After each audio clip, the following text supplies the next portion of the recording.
Yeah, roll it up, she's in front of the spot.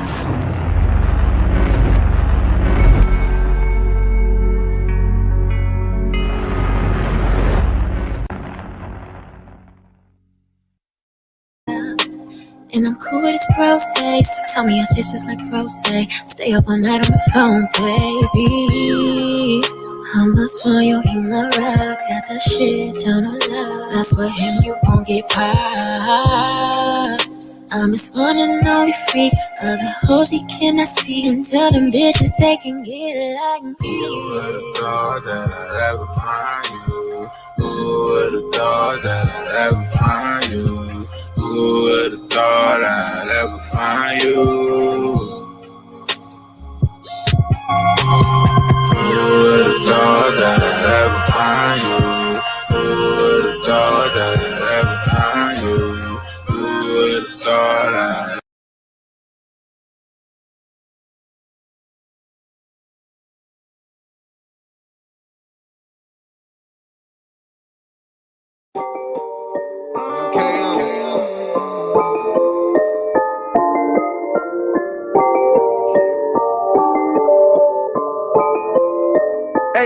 Just give me that one call, I be on the way. We can hit the mall, buy you anything. Maybe we can ball, fly you on a plane. We can hit LA, on the road just switching lanes.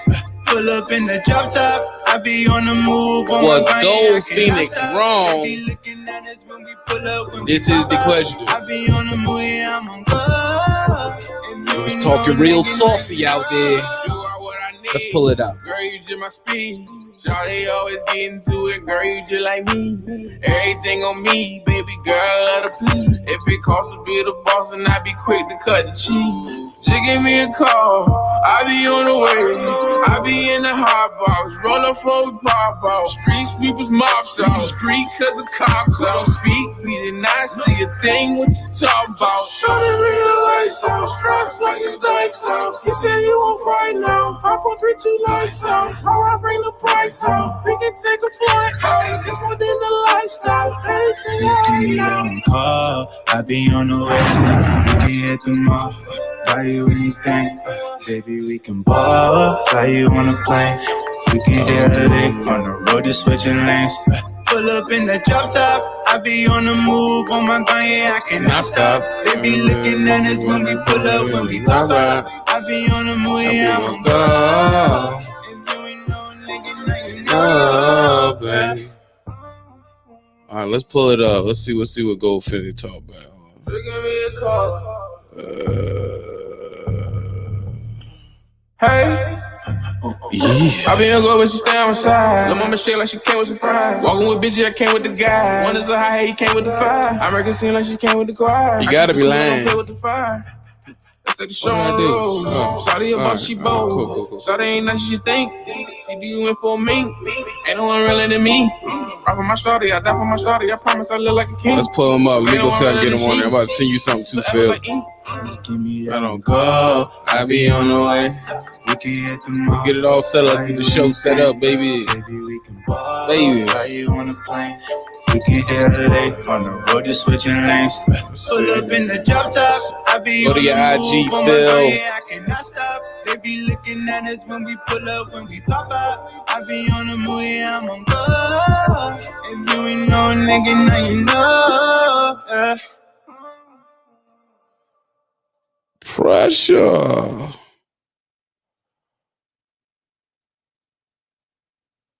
Hey. All right. Plenty of times.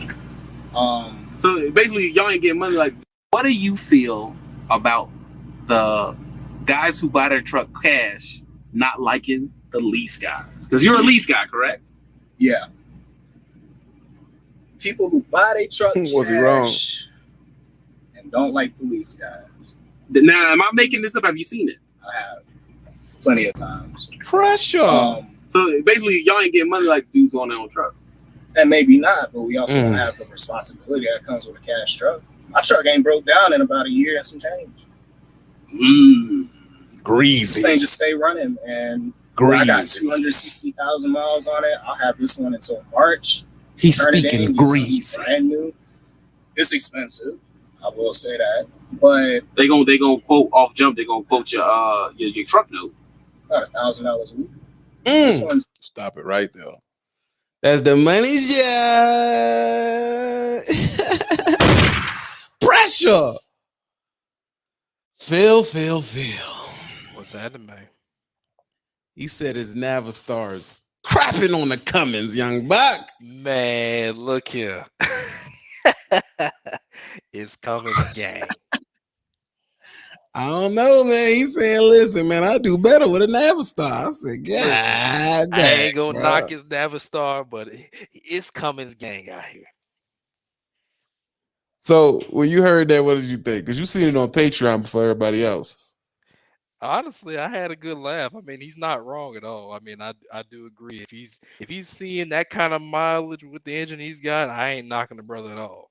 I wish I was seeing 10 miles to the gallon, but of course that's my fault anyway because I got a heavy foot. But you know, Right. So Piglet, you can jump in on this, dog. I mean, I can send you the link, and you sound like you watched the video. Let me go to your IG. I know you're busy, bro, but if you're not busy, you are more than welcome to jump in and we can figure out what the heck was this. This says Toe Pig and Vix. I can't find him. I can't find you, Toe Pig. I don't know where you at. I don't see you on here. but I will say though, his Gotta send it to you. his comments about leasing are definitely an argument starter. I mean, was he? My thing is this: was he wrong in any way? That's the question. I don't see how he would be wrong. I mean, like I said, I see both sides. I understand the positives of owning your equipment outright, but I also see the what's the word? The it's escaping me, but I see the positives of leasing over owning your equipment. But you also see the parallels to owning your own equipment and why that could be good too. Right. All right, let's see what else he had to say. Let's see what else he had to say before we get on him. Hold on. It's $1,002 a week. You know they're going crazy in the comments right now. I'm sure they are, but if I had to spend $1,000 to make 2 and 3 back, I don't care. Charge me. It's cool. So where do you think that comes from with the owner ops that talk about y'all as lease? It's an ego thing. In this industry, people just tend to have like a macho thing about him where it's like, I have to be better than you. If I don't own my truck, the next thing is going to be, well, I drive a Peterbilt. Right. Or I got a Freightliner International. That's what I when I got my truck, you drive an International. I'm taking that. That is dope. Pause it right there. International is the funniest thing I've ever heard in my life, bro. International. I was dying. International. I'll drop the link in the public joint so Toe Piglet could call in. Anyone else is definitely going to cost you 20 or I'm not going to bring you in. That's a fact. Hold on. So my thing is he's sound. He has sound mind. He's looking at it from his point of view. It's what it is. I don't feel like I don't know. Let's see what he got to say. I was going to be in the shop having air leaks. I had some recall sticks. I had a turbo blowout. Both those instances got fixed in the day. I was back, still made $2,000. Did you have to pay for it? No, warranty. And that's a lease. That's a new truck lease thing. Warranty. What the heck am I stressed out about? I don't need to own the truck. I own my business. That's the only thing that matters to me. I own the business. I own the money and all the accounts. I own the credit. I own all that. What the heck I need a title for the truck for? Now, if in the future I come up on an opportunity that is very lucrative but requires me to buy a truck, I'll go down that route. But for now, leasing work out for me. You owning your truck, I paid cash, don't make you no better. It just means you can be somewhat reckless. Because to me, if you're gonna put that much money, depending on how much you spend, I know a cat spent $150,000 cash on his. If you're gonna put that much money into a single asset liability, Yeah, really, it's a depreciating liability. It depreciates, it can break down, it can cost you money, it could make you money, but at the same time, how long is it going to take you to earn back the cash that you invested in it? My maintenance cost is low, fuel cost low. I spend maybe $600 a week in fuel. So this thing getting 10. You crapping on your heart right now, about 8.3, but I don't run long distance most of the time. Recently, I have been like 1,000 miles here, 1,800 there, but most of the time 400, 500. So why do you think it keeps coming up? Because it keeps coming up. They just need something to feel better about themselves. So is it you saying it's strictly an ego thing? It's just to say I'm better than you? I think so. Because realistically speaking, they're not really telling you how to do what it is that they're doing. See, I'm waiting on the owner ops to get in. It's impromptu. It was no warning. I'm waiting on the owner ops to get in here and be like, hold on, what's going on? And waiting for them to get in and say how they feel about it, dog. Hold on. Toe Piglet. Yes, sir. You seen the interview with the young man, Gold Phoenix? Yeah, really good interview, by the way. Thank you. And he feels he doesn't need to own the to own it. Do you think he's right or wrong or what? Well, I mean, so my opinion is, doesn't have that much weight because I'm in Hotshot, but the conversation is the same because I lease all my Hotshots as well, just like him. So I have 5 Hotshots from Enterprise, leasing 5 of them, and I would say that the problems are identical, which is that if you go sink all of your money into a truck that you bought for cash, and yeah, you own it for cash and you don't have any payments, and I get that, but at the end of the day, how long will that truck last before it breaks down catastrophically? And with Hotshots, it's like right now you can go get a truck for 30-40 grand, and it's like, let's say you have 30 cash and you go buy a truck for 30, it might last you a year before, or let's say 10 months, just for easy math. If that truck lasts you 10 months, then before it had a catastrophic engine failure or something like that, well, then it just cost you $3 grand a month because you divide 30 grand by 10 months. And so really, when you're buying a truck for cash, you ask yourself how long, and that's the same thing for even less money. So it's like, let's say you go buy a truck for $10,000. Well, if the truck only lasts you 6 months before it really goes out, well, it just cost you $1,500 or so per month. And it's like, well, with Hotshots, leases right now are $2,200 a month. Then you're not really saving that much because a broken down truck has no resale value. And really, you're always getting a new truck, better MPG. What kind of pickup truck can you get for 10 grand? A junk that can barely last anything, that can't go up a mountain, that doesn't have an engine brake. It's ridiculous. So it's the same thing with Hotshots. And consistently every time the leasing is better. And I've crunched the numbers over and over and over again. Leasing makes way more sense. And on semi, I could only imagine that, like, if you're missing out, you're pulling a refrigerated load and you're late one time because you wanted to go be Mr. Macho Man and buy a truck, and your truck breaks down, you're now late for a refrigerated delivery. I can only imagine what the consequences of that are. That he was saying it from a place, like I said, he seemed pretty sound-minded, and he was just saying, but he's right. You do see it. You see the buy it cash argument all the time. And it does start to be a macho thing, because it's like, if you really look at it, you're not holding more of the money. You're not holding more of the money. TB, but wait, TB, when the market go down, I'm still getting money because I own my truck. That's the first thing they're gonna say. Say, well, when the rates go down, I still can make a profit. You can't. Okay. And that's fair. But the thing is, what people don't take into consideration is opportunity cost. So let's say you're out there grossing $5,000 a week. Well, that 1 week that your truck is down for repairs, even though you own it, whether you're fixing it or you're taking to the shop, that $5,000 that you just missed out on for being down that week, you split that up over the course of a year. That's like $400 a month. And that negates any advantage that buying has. The opportunity cost is something people really don't put into consideration.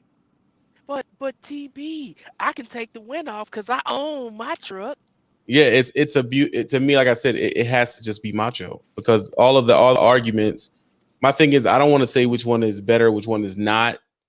You know what I mean? I'm just going to say you overwhelmingly hear the people who own their trucks saying that it's better than leasing. I really don't hear leasing guys just run around saying this is always better. This is always better. You usually hear it from the I own my own truck standpoint and you suck and I'm better than you type of feel. And that's usually the direction that it goes in. And that's usually what you end up hearing. That's how I feel. I feel like that's because my thing is there's no point in you saying it other than, well, I'm in a better situation than you. What other point of you saying that to somebody? Yeah, I mean, Right. honestly. So oh, go ahead. Sorry. Oh, I'm sorry, Topher. I was just gonna say real quick. Honestly, it really just comes down to a matter of, I guess you could say preference and convenience. Because I mean, like Toby can say, you run the numbers overall cost effectively in terms of a business. It is cheaper to lease because you're having to deal with less issues by having more up to date equipment that's equipped to handle the task. But like I said, people like to make that argument. Oh, I can go get me a truck from the auction, throw X amount of dollars into it, and I ain't got to worry about it. But at the same time, like Phoenix made a very strong point. It's why would you sink that much equity into a liability, basically? Why would you sink that much equity into a liability? And on top of that, I've said this before. I'd rather give my money to the dealership than give it to the fix it man. Because at least the dealership allows you to run. You give it to the guy fixing it, you're stuck. So you might just give your money over to the dealership that's gonna put a warranty on it and is at least gonna let you keep running. It's sad to say, but it's kind of you got to do it, because every time I've seen people who buy the truck cash, they're good for that first 2.5 months, and and then after that, once it goes to the shop, it's like, gosh, man, and they're just sitting around, and then they end up renting something, which is just like leasing. Now they're riding around in a rental truck for 2 months waiting for the engine to be rebuilt. Like, why don't you just lease the truck from jump? Screw it. Who cares? That's how I look at it. I see you, Edward Williams. 1 second. The other thing I want to add, oh man, it was just on my tongue. Of course, there are people that can work on their own equipment, and what I say every time is, if you can and you want to work on your own equipment, then by all means go ahead and buy. But for the vast majority, leasing or renting a trailer, it's leasing because renting is way more expensive, but leasing a truck makes way more sense because very, very few people want to and can work on trucks in general. Right. Want to is a big one. No one wants the problem that comes with it. Hold on, let's play it a little bit more. 1 second. Them cats are really getting big money. They're keeping secrets. And to me, you suck. You just suck. Why talk about what it is that you're doing when you could actually help somebody? I don't tell anyone to do what I do, but I'll explain to you why I do what I do. And if that works for you, try it. But they don't even give you that opportunity. No, they're saying you can't even call yourself an owner operator. No, I'm not. Shoot, I'm not real because I have a stick shift in here. You got automatic too. 12 speed, chilling, bro. Put it in cruise and just roll. Right now, I want y'all to comment at the bottom on how y'all feel about automatics and the fact. First of all, don't hold your punches because more comments is better SEO. Please comment by all means because he really crapping on you on the rocks right now, dog. Here's another one. This one gonna really upset him. I got super singles. Never had a blowout though. What are you gonna say? Man! Now you know they're gonna say you a rookie, you young, you don't know no better. Maybe that's all true, but like I said in the last one, man, I come at this from a perspective of learning. I'm always gaining knowledge, always trying to be better at what it is I'm doing. So you can tell me I don't know any better. I'll put it to you this way: we can learn something new in life every single day we're here. So do any of us really know anything? Message. Hey man, you just crapped on the whole owner op game. Now I gotta name this something salacious like "why owner opping is stupid" or something. Now remember, these words didn't come from Trucker Brown. This guy right here, his channel is Gold Phoenix. He said it. Go to his channel and leave the comments and help his SEO out. I am Gold Phoenix, aka the one and only 00 Savage, and I do approve this message. So that's why. Now, I've heard. Who's the guy? What was the guy named that was getting on Willis? Who's the guy named? I think it was Brandon. And he was like, you're not really. Now, what is that? There, Trevor. Don't buy a used truck. Don't buy a used truck. Yeah. Get a new one, a lease new one, or buy a new one. So, I mean, you bought a truck cash. Yeah. And it's still in the shop. How long is that now? How long would you say you're in the shop now? 5 weeks, 6 weeks. Ouch. It should come out in the next week. The head's in the machine shop. And how much is that costing you? The estimate right now is $17,200 and something. Good. And that's why you playing the blues. Yep. So how much did the truck initially cost? 25. 25, and now you're about to drop 17 on top of it. Yeah. Plus the weeks of being out. Correct. Is your authority cost with the company you're signed under piling up? It is. Insurance costs too? Yeah. Insurance, trailer rental. So you're in the hole when you come back? Yeah. Gosh, bro. Da-na-na-na-na. Oh, can you hear it? We can hear it. The volume up. We can definitely hear it. Yes, we can definitely hear it. And the person that set Trevor up is Just Phil. You gonna blame me? Just Phil, who's here now. Now, Just Phil said, listen, Trevor, screw a lease. Take all your money, buy a 600,000 truck Cummings, 1,000-mile Cummings, and you'll make all the money. And how did that work out for you, Trevor? I think in the end it'll still work out. It's just a real big headache I got to deal with right now that I wouldn't have to deal with if I would have got the new Volvo. But at the end of the day, it'll work itself out. Just aggravating right now. Would you have preferred to have something that just ran for the first year and a half with no problems? Yeah. Wow. So what? Definitely. Other than us joking about Phil, what made you say I'm going to buy a truck cash? Well, it was the truck that I started out in. It's the truck I've been driving for the past 2 years. So it's like I was used to the truck. It was a good truck, had a new transmission, new turbo, new the lower end, the rockers or what not and stuff has been replaced. Drive line's been replaced. So I just thought, it was cheaper than all the other trucks and I got a good deal on it, but we'll see about that. Hold on, Trav. Hold on. Phil, what do you got to say about you setting him up with a bad comment? What you First off, as we clarified before, we did not tell this man to go out and buy a 600,000-mile truck. I still stand by Cummins being one of their most reliable engines, but as we all know, at least those of us that are up on engines of later years, about 500,000 miles, you need to be looking to either get rid of the thing or be prepared to rebuild it. That's just how they are. These aren't the yesteryears where the cats would run for 1 million miles.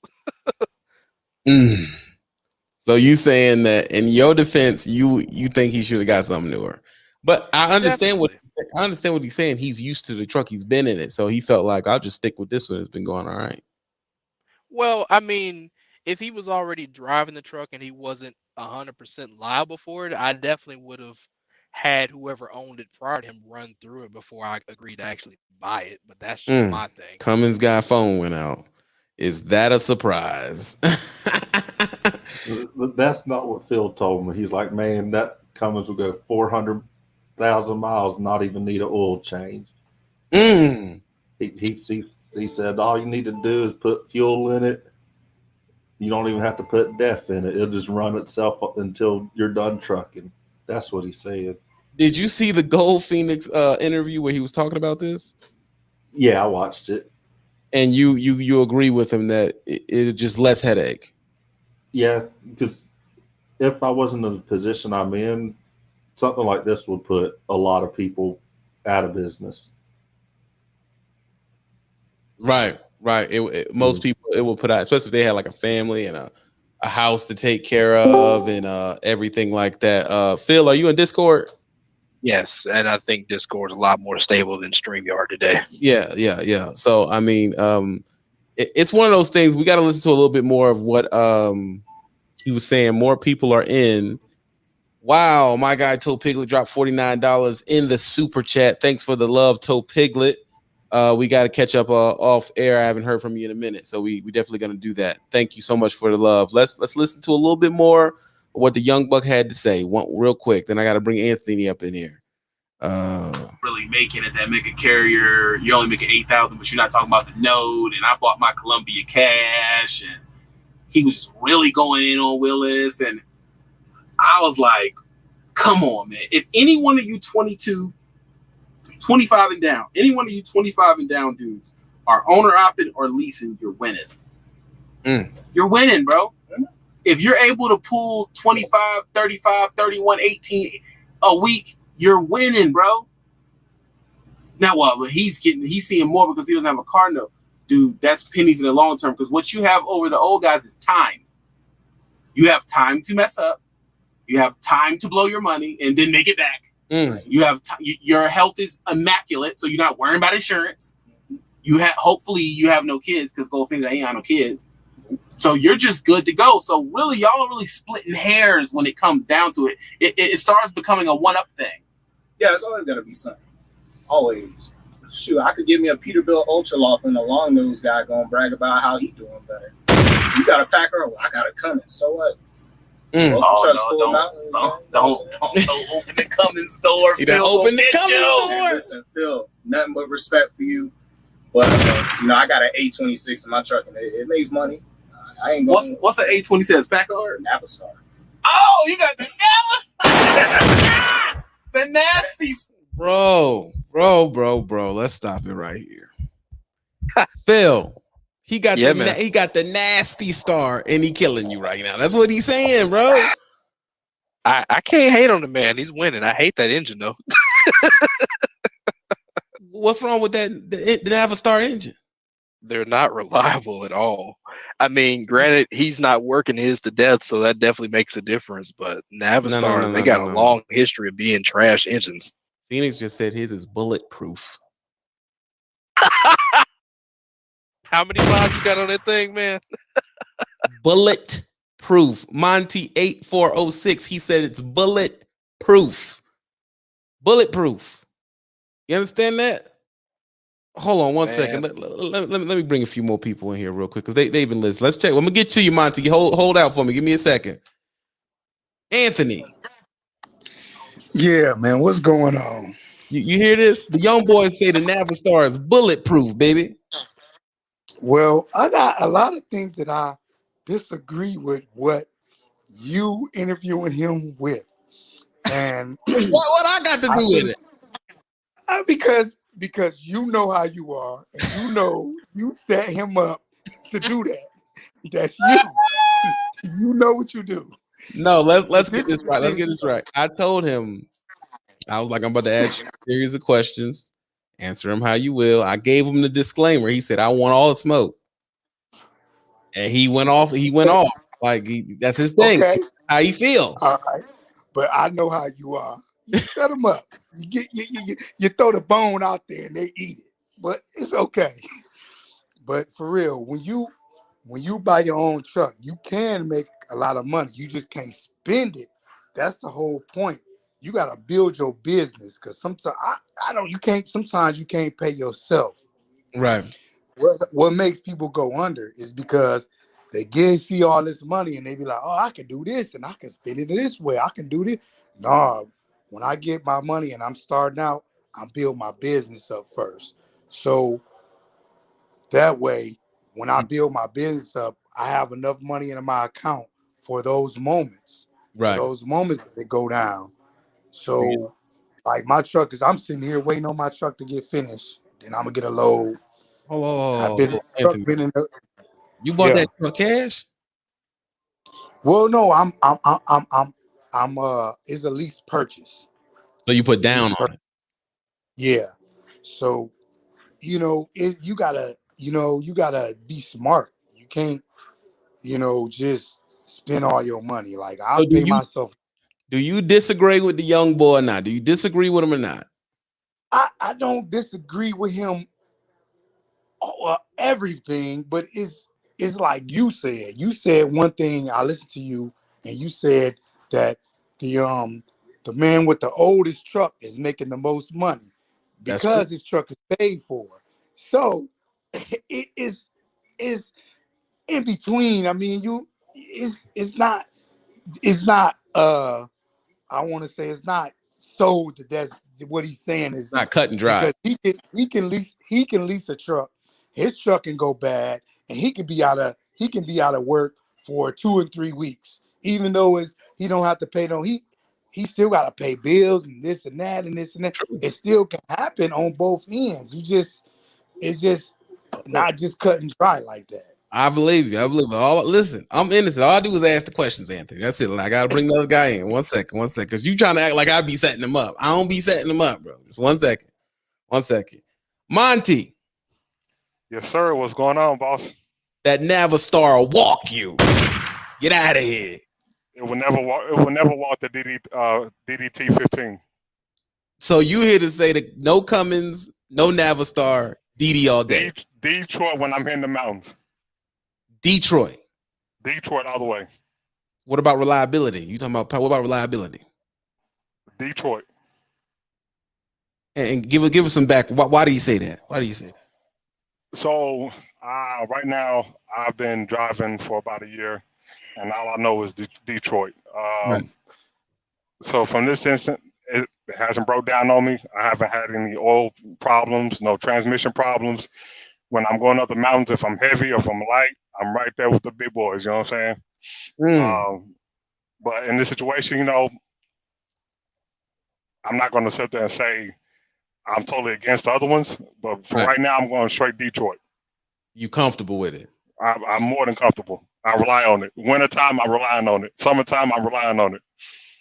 Hey man, that's a hard stance to take. Phil, you got something you want to say on that?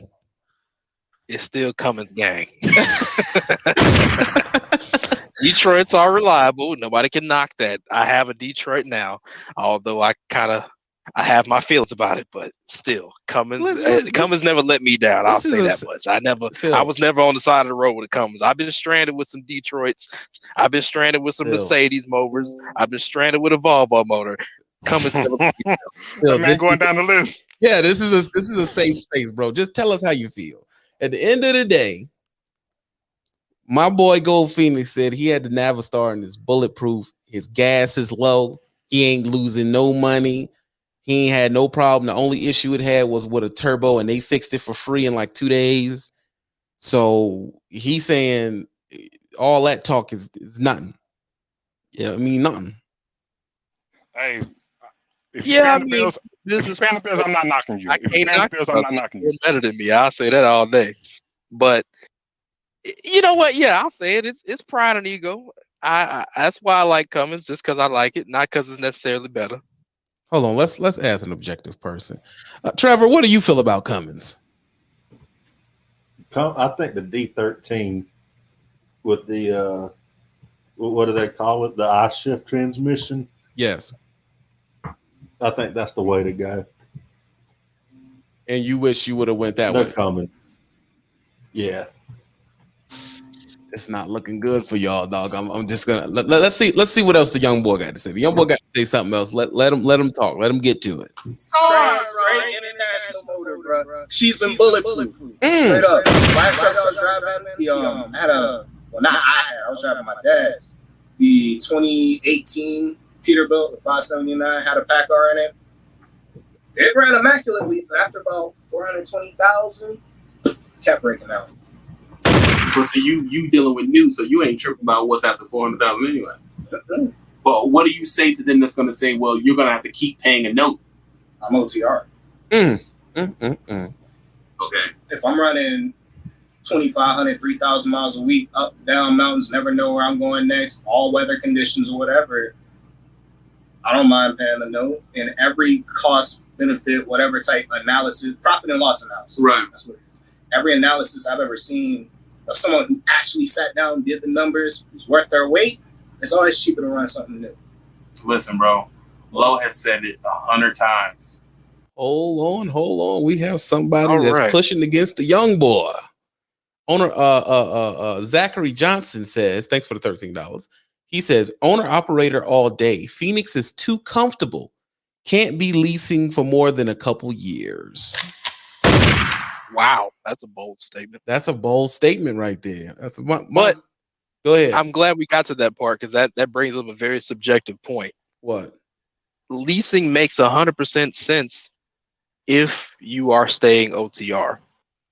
The line of which is better gets crossed if your goal is to be semi-local or regional, because at that point, you're kind of threading the line as far as your profit margin, in my opinion. Now, if you get a sweet situation that's good for you, I'm happy for you. But generally, if you're trying to be regional or local, it doesn't make sense to lease because your overhead is going to be massively higher, or you're going to have to work that much harder to meet that margin for it to make sense, in my opinion.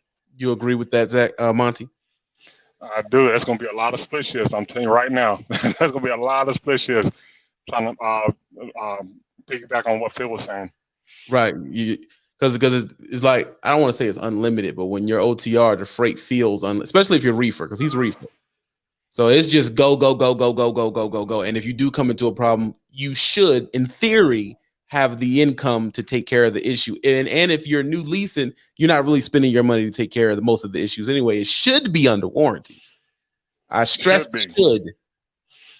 Because warranties get finicky and be like, oh, no, we don't feel like fixing that. We don't feel like fixing that right now. Hold on. Did you agree with that? Oh, Trevor's out. Something's wrong with him. Something's wrong. Hold on. Let's see what else the young boy got to say. Let's see what the young boy got to say. How do I get back to it? They call him Lisa Fleet and all that. He said it 100 times. I want a new truck. Who else said it? King D. Raj said, give me a new truck. Now, these people that we know to be successful, how can we say that they're wrong? Now, I'm not going to say there's nothing wrong with it because I'm trying to stay out of this completely. I want all the heat to go to him. I'm just saying there's more than one way to skin a cat. If you just got 50 grand laying around, go ahead, But if you don't, you can come in the game, don't put no money down and be making money. Now, it starts getting murky when you say how long you should stay. Because I'm going to be honest, if I could do it over, I would do my whole term at Prime, all 8 years. I don't blame you. The whole thing, I would never leave. And I guarantee you, if you did a profit. Let's stop on that note right there. See if y'all disagree with that. That's a can you break down why you would have stayed there the whole time? That's the regime. Now Phil trying to set me up. Y'all see how it goes? All right. Why do I say that? All right. I say that because consistency. I say that because of the warranties. I say that because of all the other things that the league provides. Roadside assistance is cheaper. Their tire plan is great. And from my understanding and from my personal experience, you keep more money in your pocket when you run with the league. And like the old rappers say, the old hood cats say, it ain't about what you make, it's about what you keep. And from my understanding, it was easier to keep more money with instead of saying the league, we'll say a percentage big company. Because the league is percentage. A percentage big company with a decent amount of perks from being big, you end up keeping more money. Now, you can't put a settlement next to an independent guy and he'll say, well, I made 5 and you only made 32. But the problem is with the independent, what I notice is you get a 5, 6, 7, and then you get 2-3 weeks where it ain't like that. And then the dude that's back at the big company with the good situation, He went from 3 down to 18, back up to 2, back up to 3. When you went 2-3 weeks with nothing. So that's why I said if I had it to do it over. And another thing too is worry. Worry. There's less worry. I noticed that when I was with an independent company. Time out real quick. Time out. Sparkle D just hit 100 to the chat. Yeah. I just seen that. I was trying to focus. I was like, all right. I mean, did you do that for Monty or me? I don't know. Once Monty, she did that for you, TB. You the Grandmaster, and you the Obi-Wan Kenobi right now. Sparkle, I appreciate the love, Sugarfoot. Thank you very much. I will like to remind you that the regime takes 50% of that. So that's why we usually do the Cash App. That's how we get the regime out the pocket from taking from your contribution. But I appreciate it a bunch. I wish you would call in and say whatever we said, which made you feel inclined to do that. She's the top contributor of the day right now, her and Toe Piglet. Toe Piglet dropped 50 to the Cash App and the chat. Apparently, this conversation is seriously needed. And, that's why I say that. Here's a good question to ask for the newer people that are coming from other industries that, are wanting to just jump in feet first. What do you say to the people that go directly to a dealer and lease and play the spot game? What are your thoughts on that? I feel if they're good at it, then do it, because there's some spot wizards. You can't say one size does not fit all. Some people, man, they shine on the spot.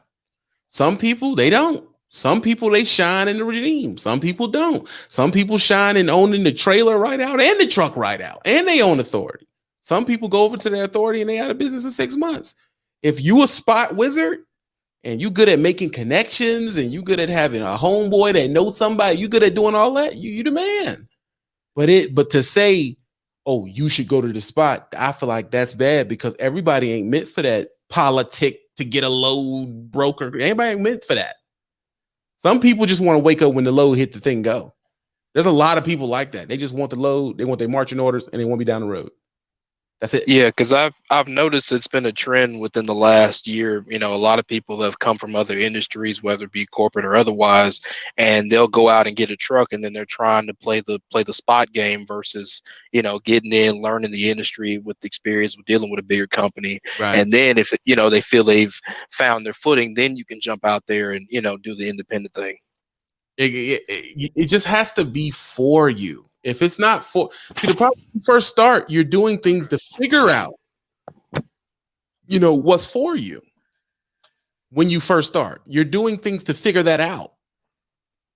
So if you do it and it don't work, man, you can see a lot of people don't talk about when they're with the regime, all of the regimes, no one talks about the revolving door, because people leave and go independent and be back that same year. That happens all the time. Now, let me ask you this, TB. Mm-hmm. To go back to you going back to the league and finishing your career there, would you do lease until you own the truck and then keep going with the league, or would you just do lease the whole career? I would lease the whole thing. I would never own it. You would never own it? No, because at the league, at the end of your lease, they give you like $30,000 for completing it. Okay. So I would just pocket that and keep going, get the next truck. I would never buy it. My thing is this: the boss man at the league don't want to keep the truck. He don't want to own the truck. So why do I want to own it?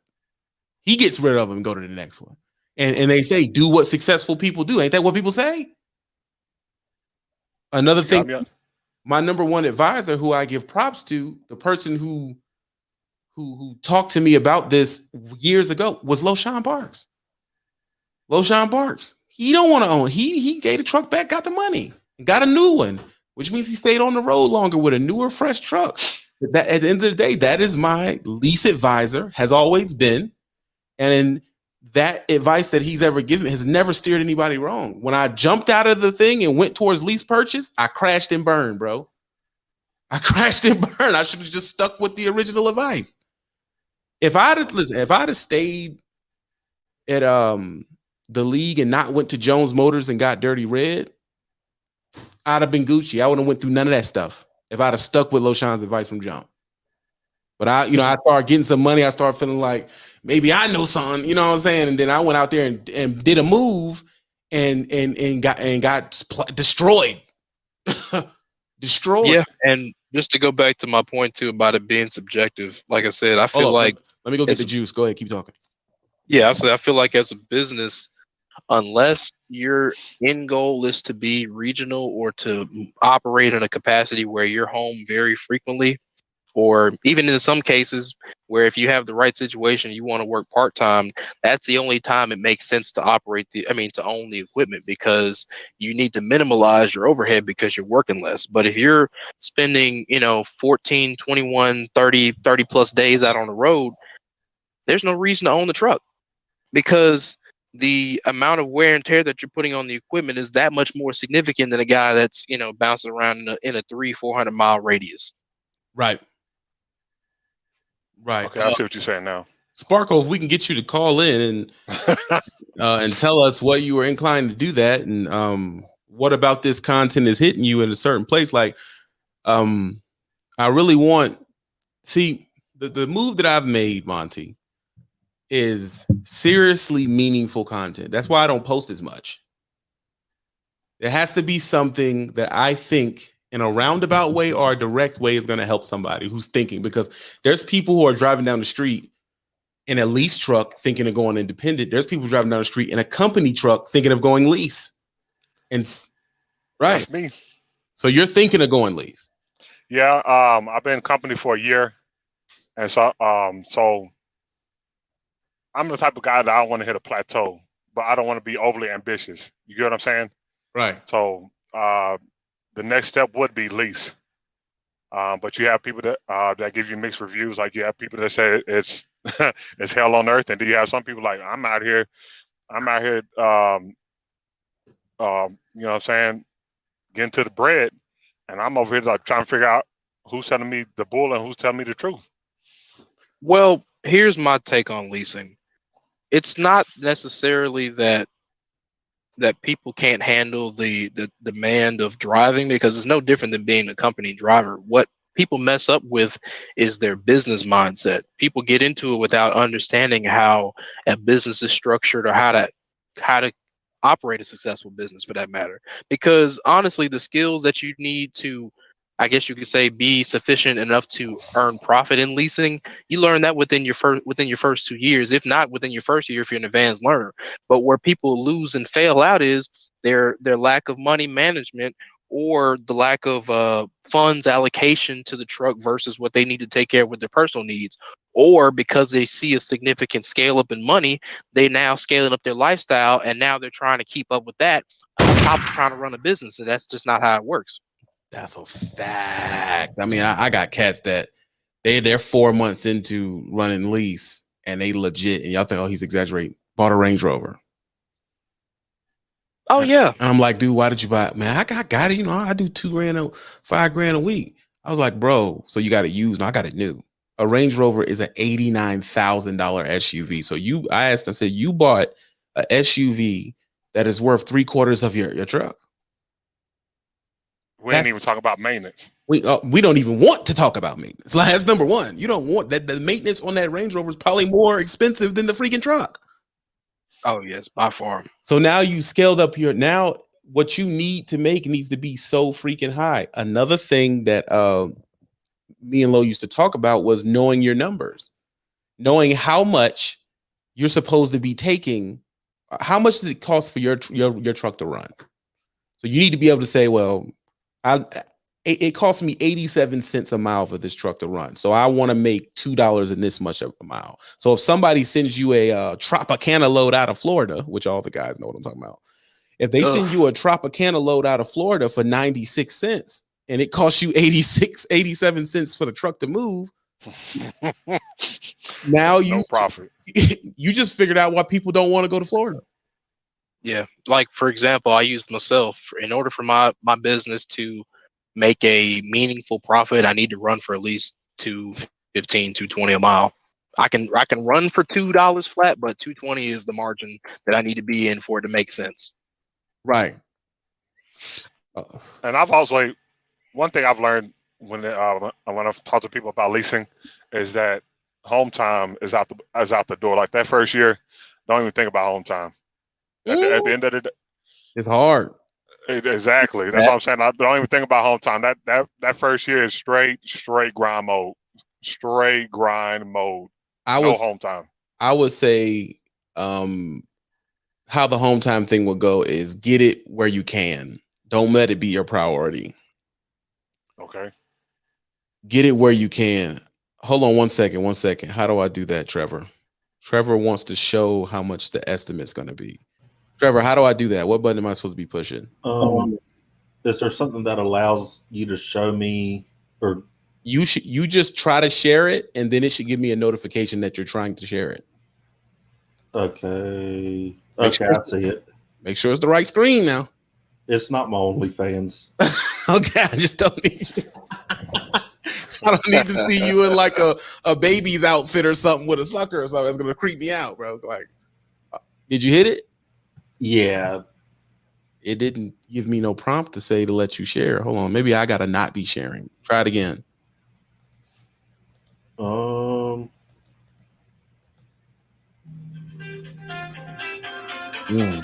trying to look. It should be on there. You should be able to go to the bottom of the screen and see share, hit that button, and then it should have me approve it to let you do it. All right. Did that? It didn't tell me anything. Try to share something with me, Monty. Just try to hit the share button. You see the share button, Monty? Not on my screen. Oh, I see what it is. Okay, it's at the bottom of the screen. Oh, okay. I gotta set the Mac to be able to allow screen recording. Mm-hmm. What he's about to show y'all is his estimate. He is not. This is coming out of his pocket, out of his bank account. This is not like he's showing you something and then the company's going to cover it.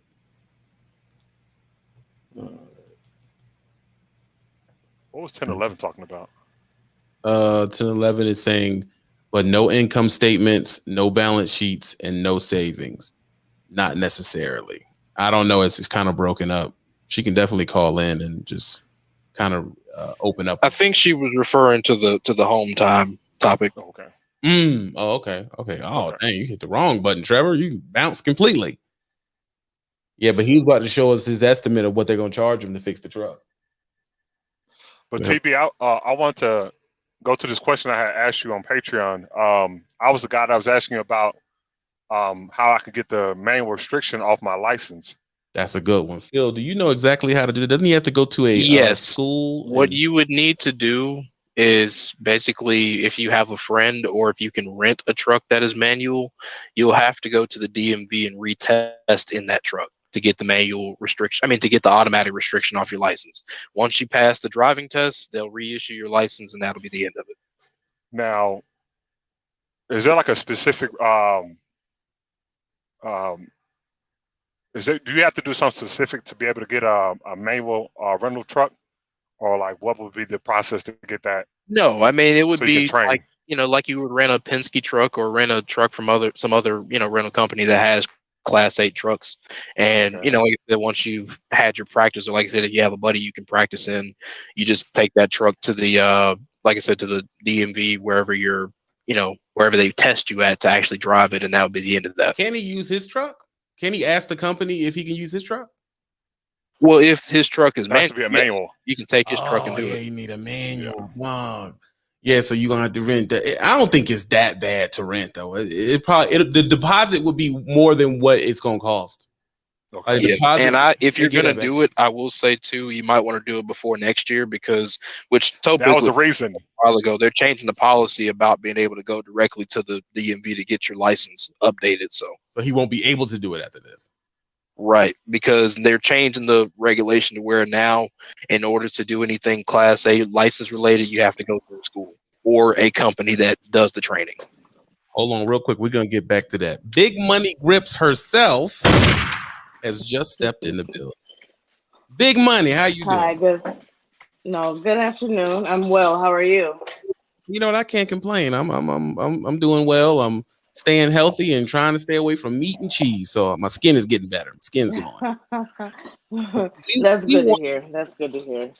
We want to know what about the content made you feel inclined to contribute that way, and we appreciate it immensely. For sure. Well, I am new to the game. I really don't know too much information, and there's so much content that's out there where I'm not sure what's real. You know, Mm. they hype up the lease, they hype up all of the companies, and I'm currently a nurse, actually thinking about changing careers to a trucker. I just want to, get out there on the road and be free, but I'm not sure. I want to, of course, go out there and make the most money that I can because Mm. that's part of the reason. However, I'm not sure. Is it good to just go company or go lease? But then when I see the lease and I see those numbers, I'm like, whoa, that's kind of high. And then with all the other fees and things that they have, I'm just not sure what's the best option. Well, Then I'm like, well, maybe I could just go out and buy one, and then I don't have to worry about the payments. But then I it's would like, definitely, I would definitely. Okay, a lot of the stuff, the question that you're asking is kind of hard to answer because I don't know you that well. I don't know you at all. So yes, it's like I can't really say that if you're good with numbers, if you're good with driving, are you going to be a hard driver? Are you going to get out there and crumble every time it snows? I don't know these things about you, but I can yeah, give you some general. General, hmm, I would want you to do 1 year company at least. Because see, the yeah, 1 year company, you hmm, didn't invest none of your money. And if you don't like it, you yes, just go back to the nurse's office and be good. Number yeah, for two, sure. I let's say see. you do the 1 year company, and then you say, you know what, I'm liking this. Then you go do a walk Hmm, away, no money down lease first. That way you ain't hmm, really put no money into it. You can mess their equipment up. If something have a problem, you just tell them, hey man, you need to fix the equipment. yeah, And then that's what I was thinking.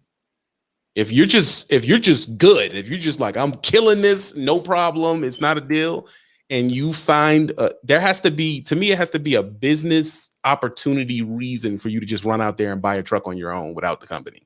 Hmm, yeah, You for sure. Yes, you I must get have a it. lane that's available to you. You must have some type of edge, and if you have that, then by Hmm, all means. But as Trevor is hmm, about to show us, he's about to show us the bill of what happens when you step outside of the regime. And I'm about to pull this up for you right now, so you'll be able to see it. 1 second, okay, okay. Trevor. What are we seeing here? Yeah, Hi, this. Trevor. Hey, how are you? This is the estimate, Ooh, and okay. Good gracious, and the total. Can you see the total down there? seventeen No, thousand. that's whoa. $17,800. And It maybe was more people that are mechanics would be able to look through that and see if that's Yeah, they right. are completely rebuilding your engine. I'm looking at it now. Good gracious. So what are we seeing here? and Can you that's zoom just in like a little bit? service you need. Yeah. No, his truck broke down, so he has to fix it because he went outside the Oh. machine to buy it. So, Zoom in. so there were all these parts here. First of all, real quick, parts. Is that total $6,900 in parts? That's just the overhaul kit. Oh, that's one Mm, part. Okay. Yeah. Well, the overhaul kit is your bearings, your seals, all the basics, your gaskets, those things like that. All the other stuff there, they're completely rebuilding his head because apparently his head let go. So they completely mm, rebuilt his head. Go down a okay. little bit for me, Trevor. Go down. Keep going. Keep going. Keep going.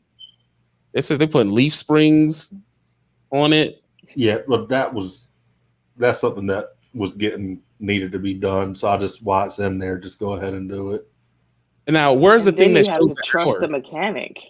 That's true. Where's the thing that shows the hours of what you're paying for hours? Go back to the top. Yeah, if you see some of them like the labor quantity 1 hour at 95 an hour, they got it like That's Oh, so remove and about an hour, replace engine oil 5 hours. 44 hours at 95 an hour for the overhaul. Okay. And then this one's 7 hours. Jesus Christ. So that's 700, 300, 300, 300, 300, 300. That's 500. Good gracious, man. those are some big Yeah, numbers. his cylinder head let go. That's what happened. That's where most of the cost is at. Yeah. See, now this, Okay. real quick. See, this right here is what I mean by What I mean by, let's say Miss Sparkle is starting.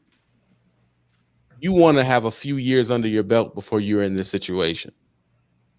You know what I mean? You want to have time to know do I even want to do this for real before somebody gives me a statement like this and expect me to put my debit card down. Because Trevor has to put his debit card down. Like, that hurts. Yeah, I'll probably do a bank transfer because you see that bank fee. Oh, I got a fee for the There's bank? a bank fee. Yeah, that is for that amount of money, you have to wire it. You can't swipe that. So they're charging. They're charging you $684 for the bank fee. Yeah, if I use a card, if I do like a bank transfer, that's way because they're charged 3%. Yeah, you either need cash that's or credit card, or you got to pay that fee. Oh, but a lot of shops won't take credit cards anymore because people get work done and then take the money out. Yeah, tell the credit card company that they didn't make that. Okay. Good gracious, bro. That's really good to know. Yeah, I didn't even know they were hitting people. Is that a new thing? The whole fee thing? Is that new? Well, it's not new. It's because people keep doing fraud claims on credit cards, so they had to do that to circumvent that problem. But like you said, if you do a wire transfer, it's a lot cheaper. You just pay whatever your bank's wire transfer fee is, which is usually like $40 or $50. And how much money do you think you've lost just from not having the truck for 5 weeks, as far as what you potentially lost in money you would have made? Well, the way the rates are, I've been down for 5-6 weeks. Gross, probably. Okay, I don't mean to make it short, you guys. I work nights, so I'm gonna get off this line. But I just wanted to drop in and let you know the reason why I dropped that. And I just learned about you maybe 2 weeks ago, and ever since I've been really looking at all of your previous videos, and just wanted to let you know that I do greatly appreciate you and everybody who participates in this show. So thank you. Thank you very much. You have a blessed day. You too. Thank you. Keep going, Trevor.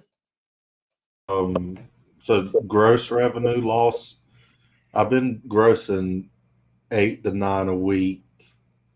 So what's that? $45,000. Ouch.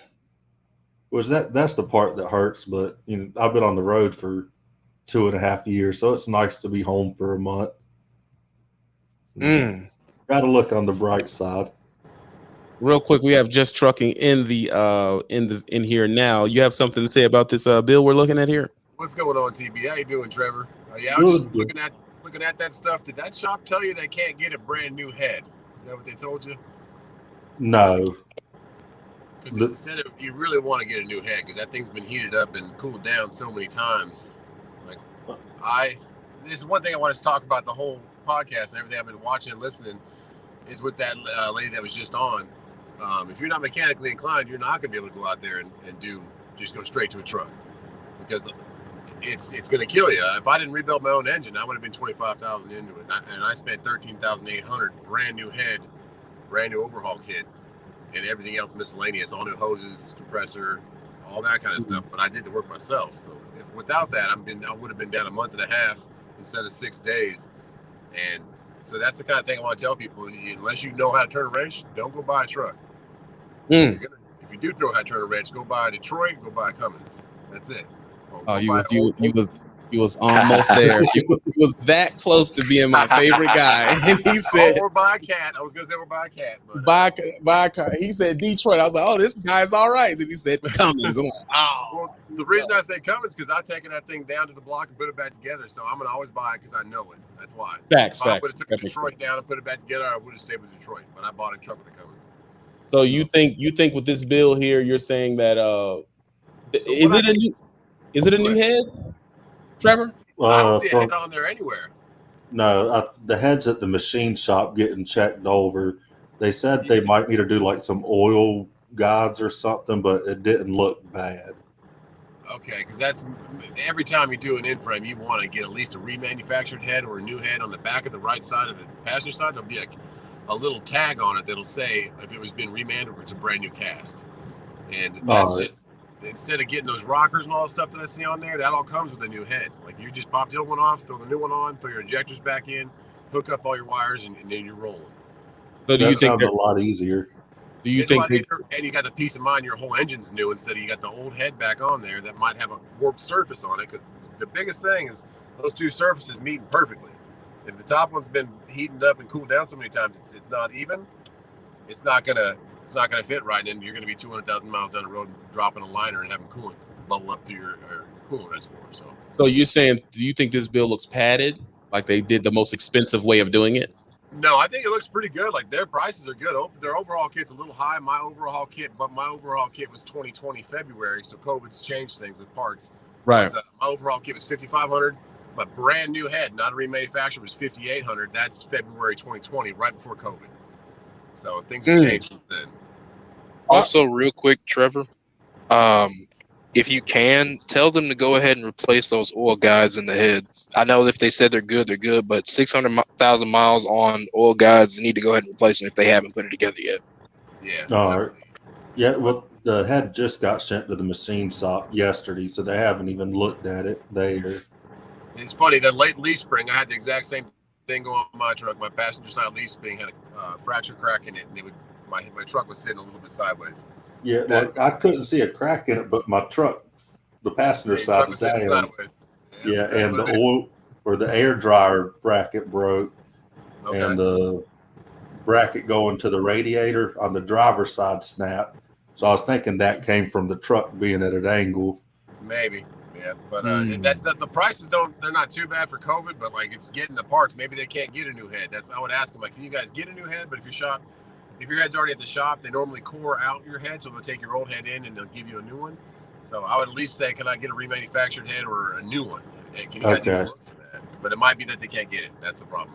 Yeah, I know. That's the problem. It took a while to get all the parts in. It took about a month for them to get the rebuild kit and stuff. That's it. So like right now, I got my W9 that I have has 660,000 miles on it, and I'm already looking to have a new head on standby, like order it now before anything goes wrong with it. So it's sitting there at my shop because my shop's south of Atlanta in Griffin, and they're awesome people, and they let me work at the shop, use all their tools and all their knowledge, and my wrenching, and it cost me $13,800, but that's unheard of for a Cummins rebuild. So just trucking, the original topic of today was we had the young guy up there that was leased that was saying that he didn't see why people who buy their own trucks always are telling people to, buy the truck and not go through the lease. Do you have a alternative point of why you should buy a truck cash? If you are mechanical, buy a truck cash. Don't have no payment. My truck's been down 7 days in 3 years. I had a drive shaft drop out on me on 85, leaving Atlanta, going towards my home. I got an Uber XL, put it in the back, took it to the driveline shop, put a new thing in it, put it back in on the side of the highway. But that's not everybody. So no, if you're that kind of guy, then buy a truck. Or if you got a good guy as a mechanic and he can keep everything top notch. But I don't know lease side. I don't know company side. I never did it. So I'm not tooting my horn. I was a gearhead that said I'm going to go do this trucking thing. Yeah, so you're saying if you don't have the gear chops, then maybe lease and the warranties are for you. And then learn the truck. Every time something breaks on it and you're in the shop somewhere, be there watching. What are you guys doing? Can I do this on the side of the road? What tools do I need to have if this happens? That kind of thing. So that'll give you the knowledge when you do get your own truck. I mean, the only thing cool about my own truck is I don't have to worry about a payment. I mean, not the money. It's just like I don't have to think about it. It's not there. So one less thing to worry about. So if you're not mechanically inclined, y'all, this is basically when they tell you, oh, it's good to have your own truck. A lot of them don't put that if you know how to work on it on. They just say you should have your own truck. You shouldn't. You have to know how to work on it. Yeah, you got another basic airline kind of stuff. If one of your lines gets cracking it or gets a tear in it, how to replace it, how to use a quick connect, how to cut it, like that. Little stuff like that you're not going to get towed to a shop and miss a whole 3 or 4 days or a week of revenue. You can just fix it yourself. That's what's different than a company or a lease and your own truck. Your own truck, it's you. You're by yourself. Yeah, you're by yourself. You're lonely, and it costs a lot of money when that thing pulls up and they want your debit card, bro. It's not the company paying for that. Hold on, real quick, 1 second. Let's see what else the young guy had to say. Gold Phoenix, who is just starting his channel and showing what he's going through. 1 second. Student loss over the 8 years.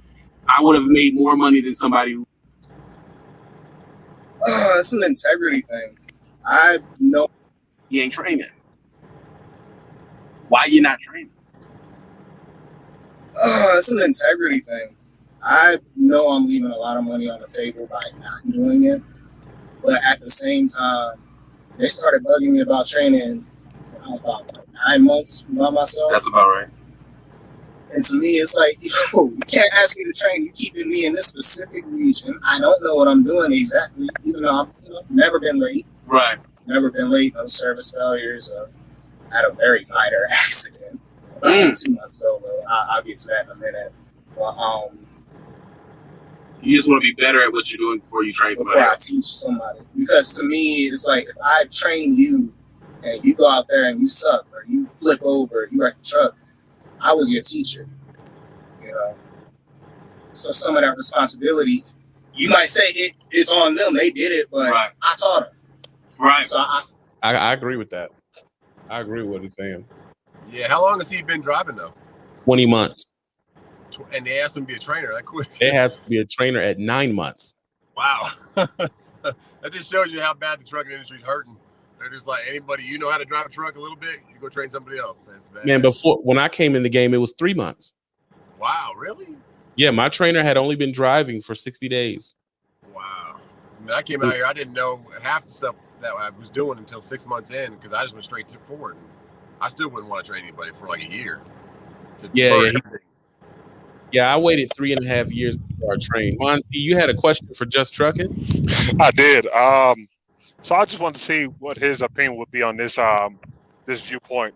So for some of the people that are out there that are company drivers that are thinking about going on or or want to buy a truck, what do you think about them being a company driver, buying a used truck, say like for 50,000 that they saved up, but staying with the company aspect, rebuilding their truck to where it's like it's brand new, and then go on or op. What do you think about that? That's a great idea, especially if you know a little bit about the trucks and you're fixing. Like that's what I'm doing with my other truck right now. People are wondering why my white truck's not on. I'm still in my Volvo right now. I'm fixing all the little things that I know are going to break when I'm out there, or having that extra parts in the truck.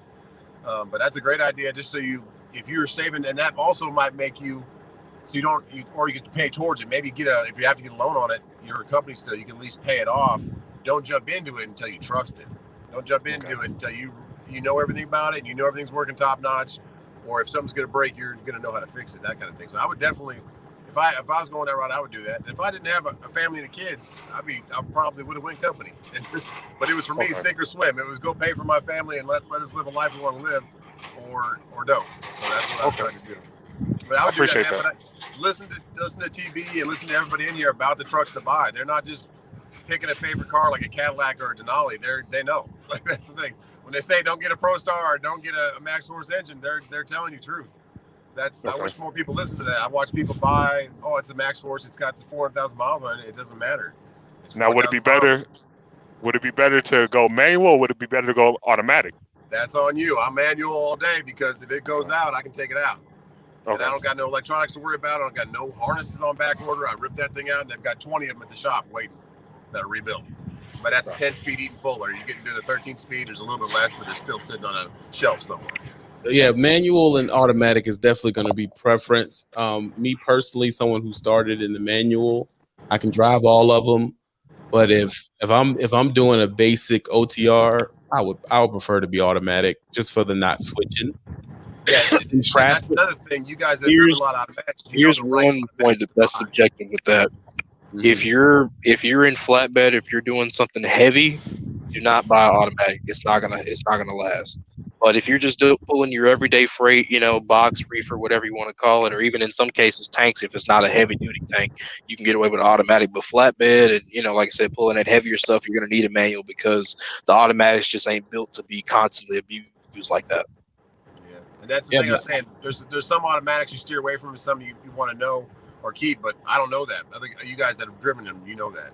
Which ones will put you in the shop every week and which ones will last. I've never had my from running automatic. They start switching about 4 years into my career. Running automatic 4 years straight, all different divisions. I've never had one go out on me. I've never had one be a problem. I've never had, and it does consistently get better gas mileage. But like they say, some guys, they just like what they like, or since they're buying a truck used, whatever comes with it comes with it. So they're not really tripping either way. If it comes with a 13, they're going to drive a 13. Like, it is what it is. Here's where it does matter, Monty. When you get tired of OTR and you say, well, I'm going to go home and just get a local job, that's when you start running into smaller companies, and some of them have manuals, and you'll find that one job you really want, and you got the restriction on your license. That could be the one thing that stop you from getting that job. So sometimes it's good to just have it, just in case you know how to, that you may run into a heavy haul job that pays ridiculous, and they be like, oh, we almost hired you, but you got that restriction license. Yeah. So you want to do that to make sure you're more available. It's the same way people say about getting a hazmat. Like, you want to have more available to get more loads. So you want to get that hazmat. I still haven't got a hazmat yet. Personally, I never did. I got halfway through the test and I couldn't finish it. They called me my name for my license. I'm like, I'm out of here. Well, exactly. I thought about getting my hazmat. I want to get my hazmat and my triple and doubles before that regulation hit that y'all had talked about. I think like a month earlier. Yeah. When the federal started regulating how people are getting trained, I was like, I need to get my stuff now. So that's something that I'm working on right now while I'm driving.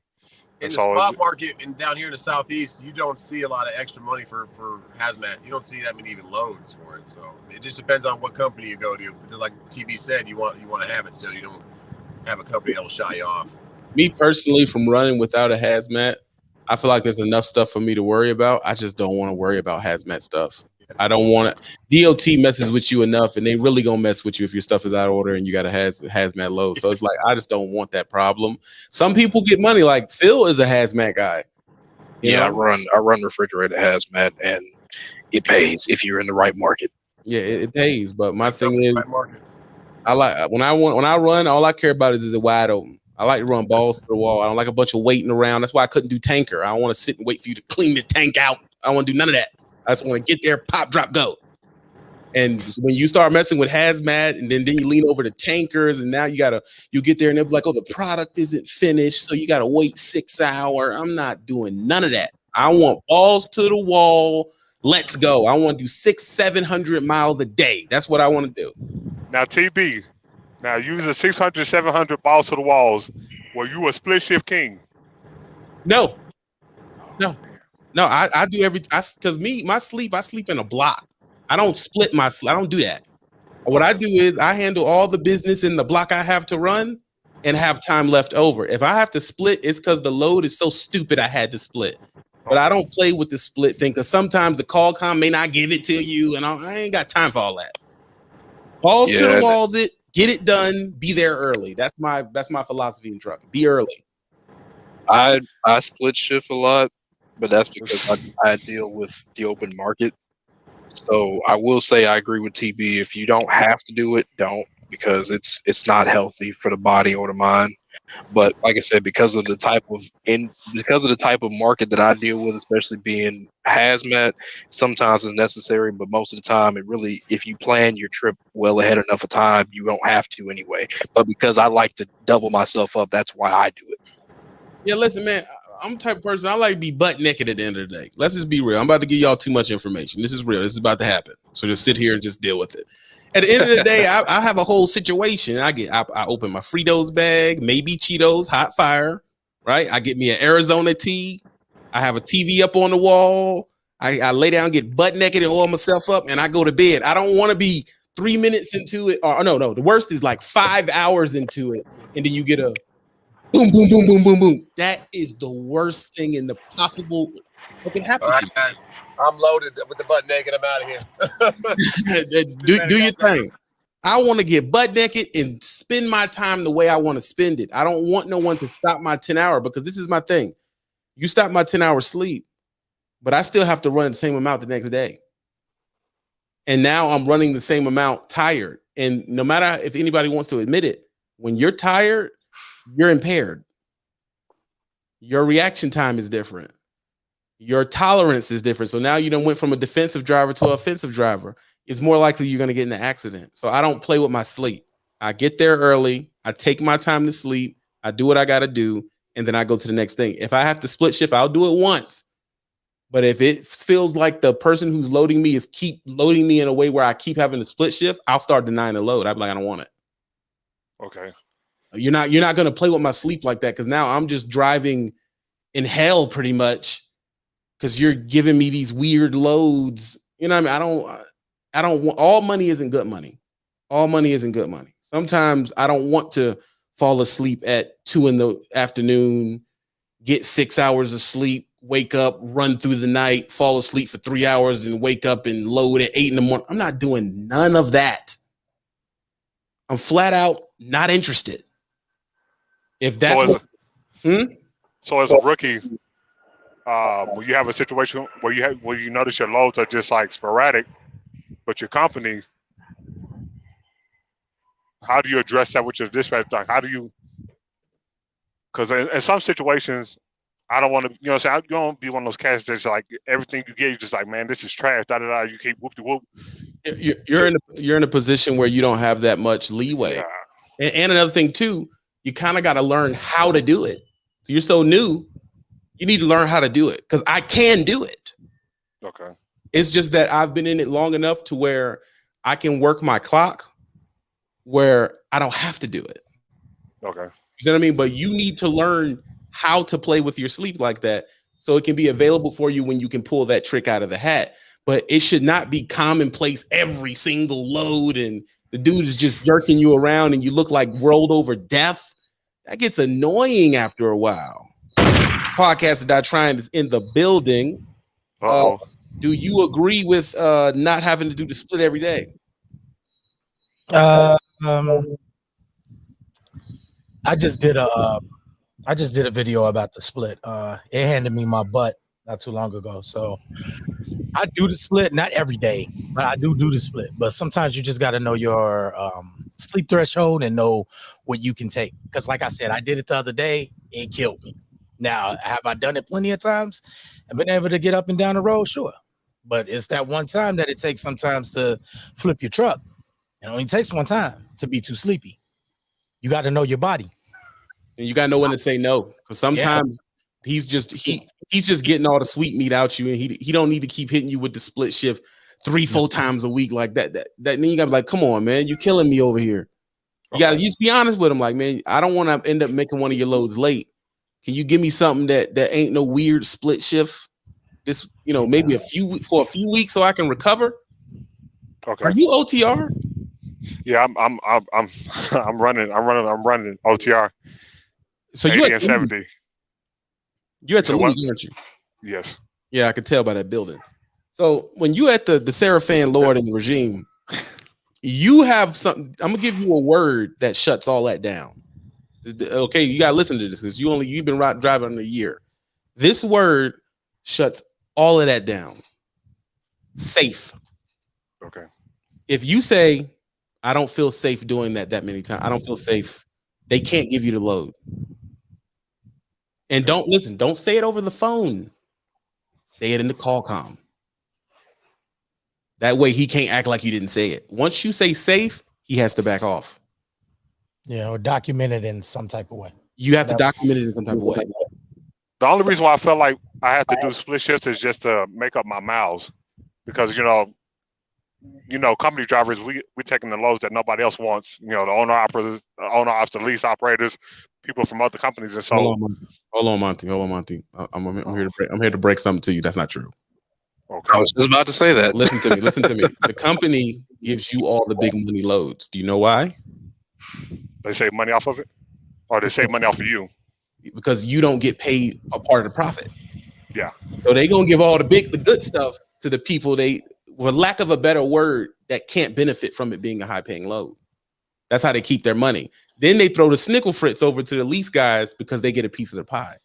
That's how it works. Okay. Now, what you need to understand is you have to make a decision of how much I want to get paid. And when stuff is just getting to the point where, dude, you're rawing me out right now. You got to give me, like, help me out here. Don't keep hitting me with these split shifts. Don't, because at Prime, you can say no, even if you're company. They can't force you to take a load at Prime. Now, it won't. How do I say this nicely? Because you were at Prime too long. it ain't gonna benefit you to keep saying no. No. Yeah, they'll starve you out. Exactly. But you got at some point you got to say, listen, bro, I'm a human being. Chill. I need to. That's why sometimes I just steal a 34 on them when they don't listen to me. I'm still in the 34, man. I don't feel safe to drive. I need to recover and sleep, or so. Or another thing I do, I'll over maintenance my truck. I'll throw it in the shop. This is the thing I want to say, man. There's no if you sleepy, don't let nobody deprive you of your sleep, because it's gonna kill you in the long run. You just think about it. Just think about this one perspective, okay? Let's say you're sleepy, okay, and you not feeling it. You're in the truck. You drifting. What is a person gonna do if you say, you know what, I'm going to sleep, and they tell you no, you can't go to sleep. You got to, what can they really do to you? They're not gonna come knock on your door and come get your truck. They're not gonna do anything. They're just gonna let you sleep. So just go to sleep. I wouldn't be afraid of the dispatcher or what they threaten you at the company, because whatever they threaten you at the company is not worse than what happens when you drive and you're tired. You can die.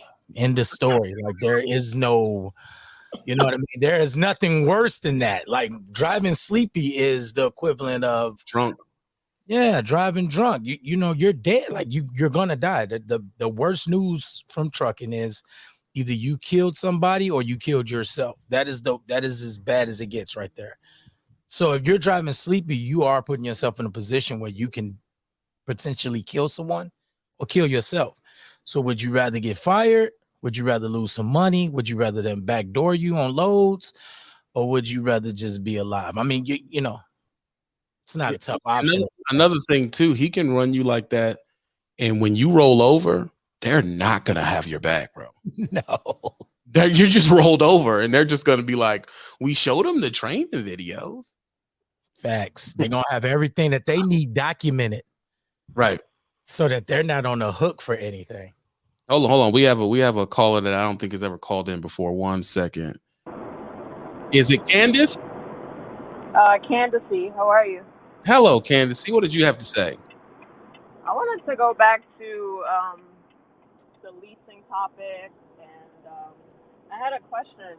So, do you know anyone that basically built a fleet financing trucks where they put a huge down payment on the truck, so they have equity in it, and then basically cut their monthly payment in half?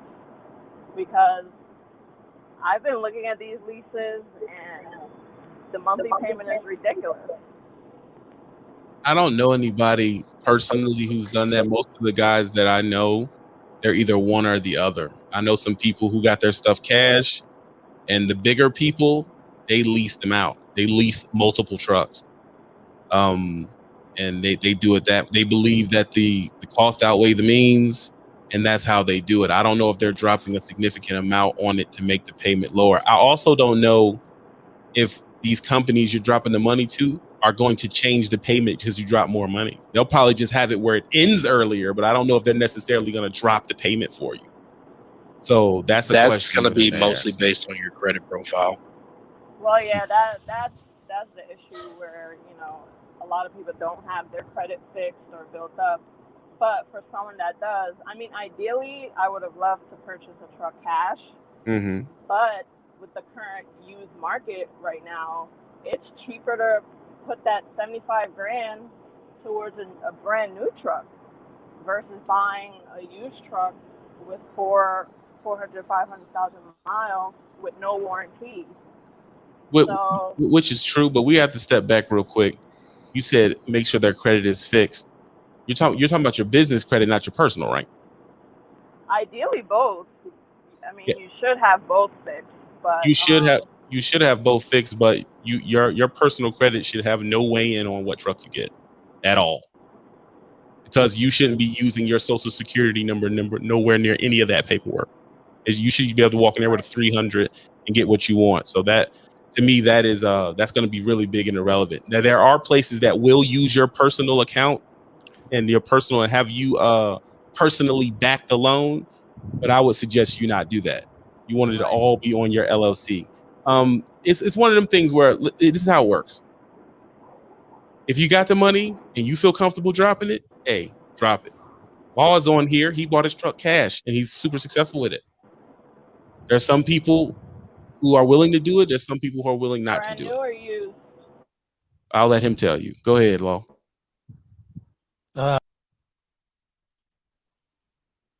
About to use comments. It's a simple, like that's why I got on here, because I'm actually really busy, but I got on here because this is always a good conversation, and the one proponent about this conversation is money, and that's why I like this subject, because it's about money. Okay, it's a simple math problem, people. It's easy, it's not hard to figure out whether I should be company, whether I should lease, or whether I should buy. Okay, the thing with leasing that I don't knock people for doing, because I understand it. All right, leasing gets you in the door where you're able to unlock high value loads. Okay, because you're taking on some responsibility.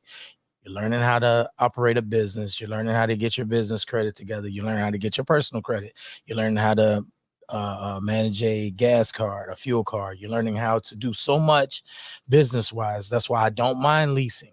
I don't think that it's a bad move. I don't think I don't bash people for it. But man, she got a lot of background. But I don't bash people for leasing, but it's a simple math problem. The thing that people that buy trucks do is they cut out a lot of overhead. That's all it is.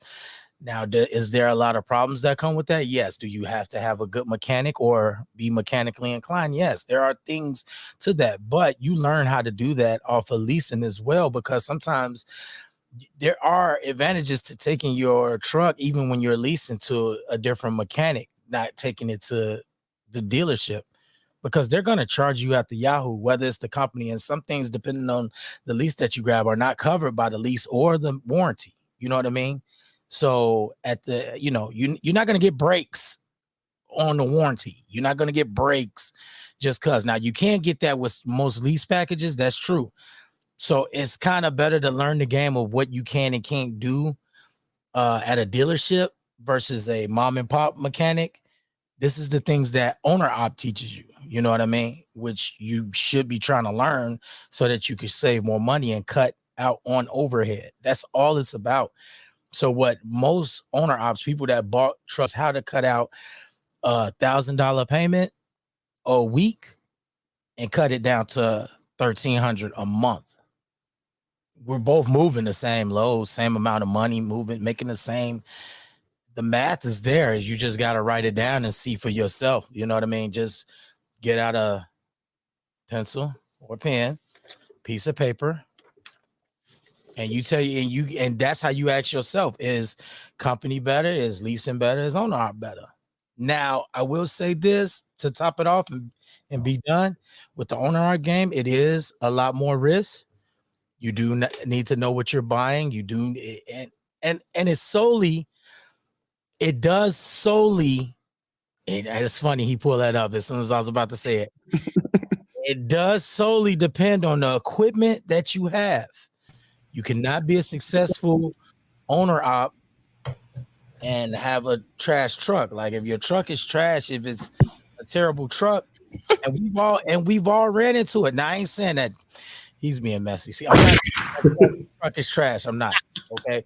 What I'm saying is there are brand new, and to round that topic out, there are people that have trucks that are brand new. I've been in brand new pack cars that been in the shop every other month for electrical problems. Brand new truck. There's no reason that this truck should be in the shop. It's brand new. It's got 200,000 miles on it. You know what I mean? From that standpoint. I've seen some that had less than that, like 1,000 miles on it, and it had an electrical. They still had some kinks to iron out. So it all depends on that. It's the equipment, really. So once you learn how to get the proper equipment to successfully do the job, I don't think there's no reason to really even to not buy a truck. But to each his own. I'm not mad at people for doing whatever they do. The end result answer is you do what you're comfortable with doing. Facts.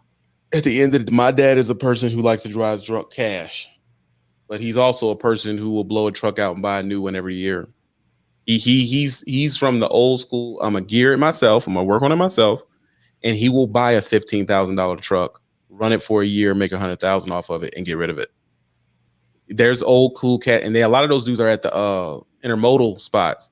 They'll burn a truck out purposely, and they'll just get it, run it up. The engine blew. They'll get rid of it and just buy another one. I got a friend right now. He bought a truck for somewhere around 17 grand. And he's making so much money on that truck. Like it's and it's no skin off his back. Now there comes times like this, like I left in the chat for people. Parts is a thing right now, okay? They are $1 billion. This is what the guy quoted me at the shop. I just went and got an oil change not too long ago. The guy quoted me, they're $1 billion behind on back orders for parts. It's just one of them things. Welcome to the pandemic, people. It happens. Nobody could, guess that was going to happen or whatever the case may be. But hey, we're in it now. So now it's higher to get used trucks. It's harder to get parts. It's harder to get people to work on you. Like everything, It's harder to produce newer trucks because those newer trucks take computer chips. And that's the main thing that's slowing everything down is those freaking computer chips go in everything.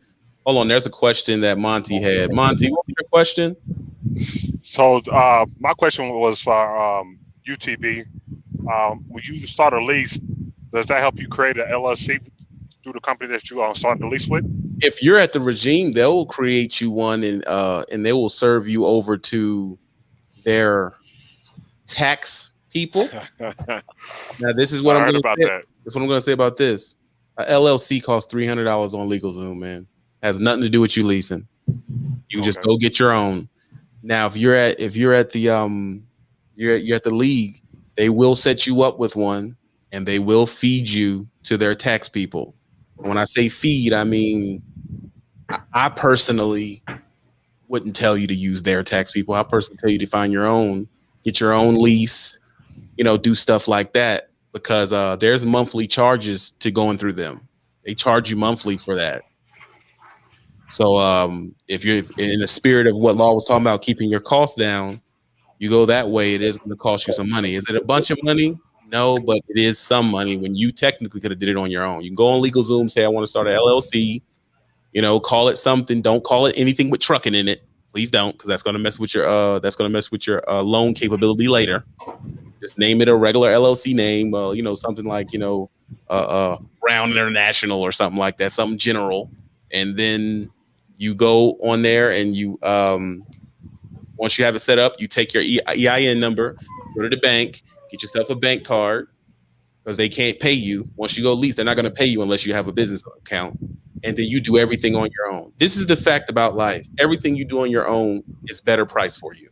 It's just that simple. And then you will bring that to the league and then go through the process? Yeah, you don't have to bring anything to the league. When you come to the league, they're going to ask for two things. They're going to ask for your EIN number, your tax identification number for you to be paid, to pay the company.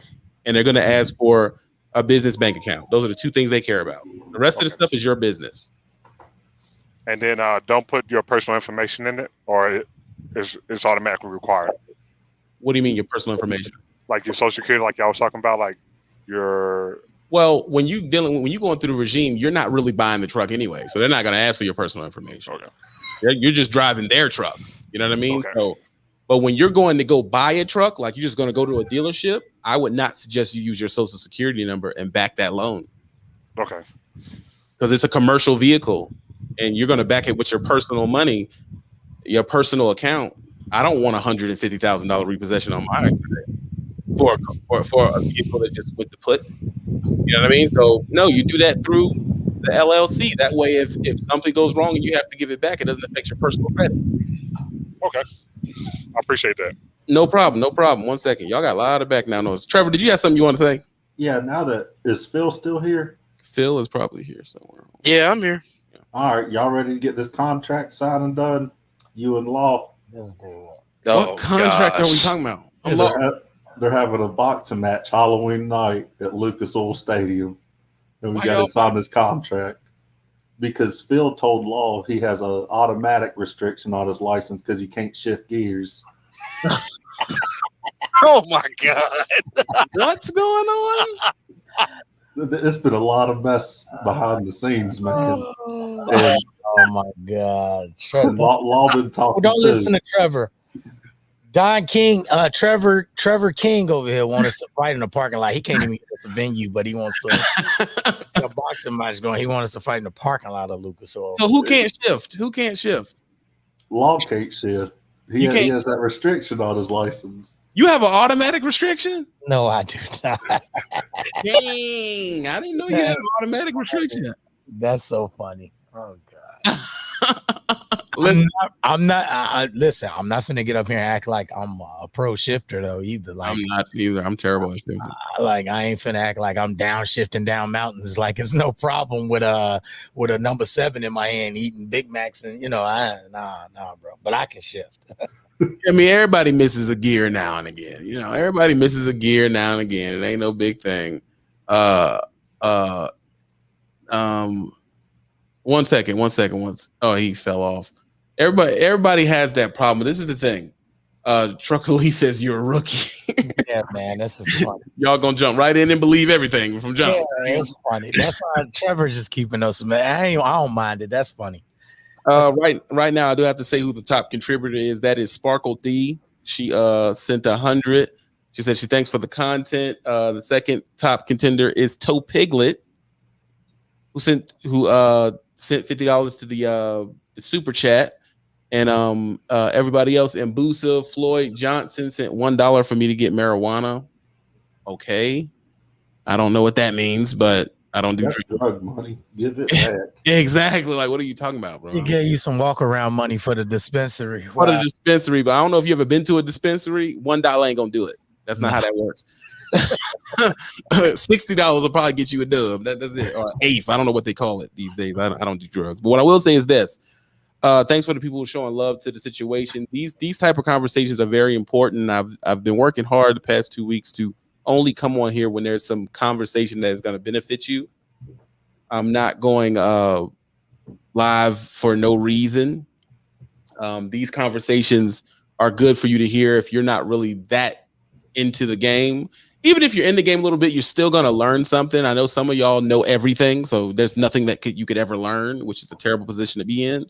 But I was trying to give you something that actually matters. I'm showing you things that are actually real and concrete, like this thing that Trevor put up here. This is concrete, man. This is what it's going to cost. That's a nightmare right there. It's no fluff, man. It is what it is. Go to the bottom, $17,805. I've seen that before. It's not a beautiful thing, and there is no company coming in to pay that for him, and he's just going to give him a PO. The only good thing is I can write my business off as a loss this year. So that's taxes. That's true. No taxes. Now after a bill like that, you won't be paying Uncle Sam nothing. Right. So you're good to go. You're good to do everything you need to do. I appreciate y'all. I got to roll. I did buy a bike. And I know y'all think this is like some super fast bike. It's not, dude. It's not. It's some stuff to play with. I do not have my motorcycle license yet. This is just to see if I like riding. So don't be, oh man, why you better a little bit? It's just something to play with, dog. Chill out. Have I brought it to y'all yet? No. Be careful. We gonna ride together? I don't think I can keep up with you. I'm telling you, it's not a big bike, Trevor. It's not something that I can get on the highway with. It's just a little, just a little something I was playing with, and I take to go to the Starbucks sometimes and all that stuff. And I just like the fun of riding it. It has made me think of, oh man, maybe I do want a real bike. I guess slow. Yeah, whatever. You'll go 35 miles an hour? I might go 45, but I'll stop and wait for you. Yeah. I'm thinking about getting the actual one day, but I got to go through the class and some other. I don't know everything I got to do to get the endorsement and some crap I got to do. That MSF course is well worth the money. MSF core, I got to go through all that, and then we'll start discussing actual real size, 600 cc. I guess a cc is like an entry bike is like what, 600 cc's. Yeah, but you're big enough. Just go ahead and get the 17. What's the 17? 1700. I need a 17, Trevor. Don't talk to him. Don't stop. See, Trevor again with the nah. Don't do that. Just go after you learn how to ride on this. Like you're what do you learn 260 pounds. You get a big bike, something that's going to feel Like What are you something. learning how to ride on TV? It's nothing. It's not. There's no reason to even talk about it. Like it ain't no shame in it, bro. We all did it.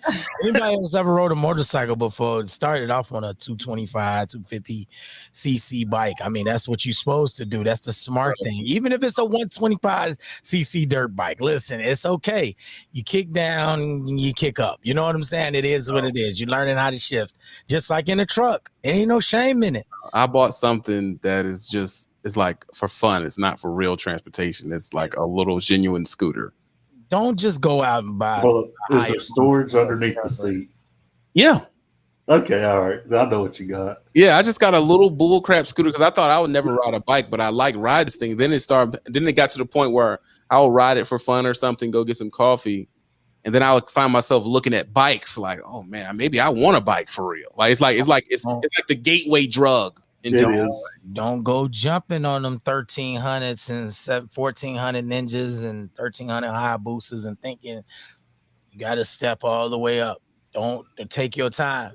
It's worth it. It's good information. Like, don't go from that little bike to a big boy bike because you a heavy sized guy and think that's what Trevor just said. I can get a 1700 cc. A cruiser, not a cruiser is a different story.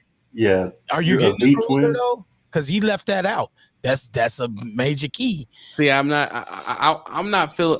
I haven't even thought of it really. I just know I want a bike. So I was thinking, for real. I like the bigger real scooters. I like the huge like 600cc Yamaha X Maxes. I like that joint. That joint dope. The Honda Silverwing. They have a Silverwing, or they have a Bergman. But then there's a couple of bikes I like. There's a couple of bikes I like. The Goldwing. I didn't know it was $30,000 though. That you gotta know whether, like, if you scrunched over on a bike and you like that, whether that's sitting up on the bike, you know, it's gonna be. I like sitting up. You like sitting up, and you know, cruises for you then probably. You know, I still would step it up. I wouldn't go out and buy a 1700 cc. Trevor set me up because I go in there and get that joke too. Here's a bike for you. Check this one out. The Yamaha MT-07. Yamaha MT-L7. 07. 07. That's a decent bike. No fairings. It's a nice. You could beat that bike up. That's a good. You said OTL7. MT-07. MT-07. Cheap too. That's the thing. You can get them brand new. They pretty cheap. Like probably like $7,000 or something. What we talking about here? Let's go to images. Get them for about $7,000 brand new. Y'all wouldn't go used? Y'all wouldn't go used? No. They cost too much. Might as well buy a brand new. They're affordable. It's not even worth to buy used. No, that's my you feel is exactly right. Especially with smaller bikes, period. All smaller bikes, you know, like this bike or like anything that's like a 200 or 300 cc type bike, you know what I mean? It's better to just spend the $4,000 or $5,000 for this bike. I think it's gonna be closer to like 7,200. It's better to just buy it brand new because you ain't gonna find nothing in the used department for that type of bike for no less than probably like 6,000. For real, you only saving yourself $1,000 by not, and you don't know what's wrong with the bike if it's been laid down or whatever. You really only saving yourself like $1,500, something like that, for a bike you know nothing about, where you can get a brand new one and just spend that extra little $1,600. But they saying I want to say this before I get off. People out there, it's important. One thing that y'all didn't cover on this topic about lease, owner, whatever you're doing, don't spend y'all money, man. I know y'all probably touched on it or whatever, but the emphasis needs to be that y'all cannot. I know he talked about how people go out there and they buy a Range Rover. Like he touched on it a little bit. Like, yeah, they went and got their owner op and saw how much they was going to be making and went straight out and bought a Range Rover. Don't do that, people. Please don't. Please don't spend your money. You never know when you're going to need your money. Don't spend no money that you can't use to put back in your business and get your business up and running in a couple of days. You got to know what it's going to cost to get your business running. Like once your business goes down, like you go into a dirty red situation where the truck breaks down completely or whatever the case may be, you need to know what it's going to cost you to get your business running back in a couple of days. You don't need to be down like that, and you don't need to be stressed like that.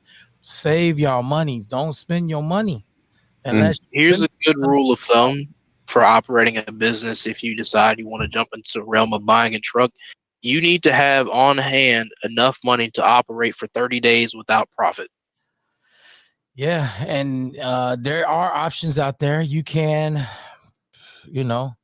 lease through Ryder or Ideal Lease and all of that to get you till you get back on your feet, but that's gonna cost. And you might not go back from that.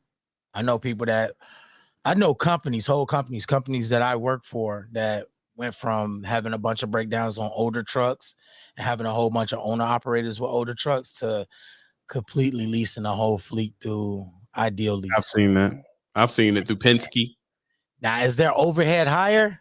Hell yeah. Are they missing the money that they was making when they were just operating on these trash trucks? Yeah, I'm sure they are missing that money, but their worry is very low. It's done. It's over with. They don't even. Their worry is very low. They go turn the truck in, get another one, and that's. And if it breaks down, you just call their roadside assistance, and Penske and them got to handle that. And that's a difference in talking about a one-man operation and this company that I'm talking about that has a 100 truck operation.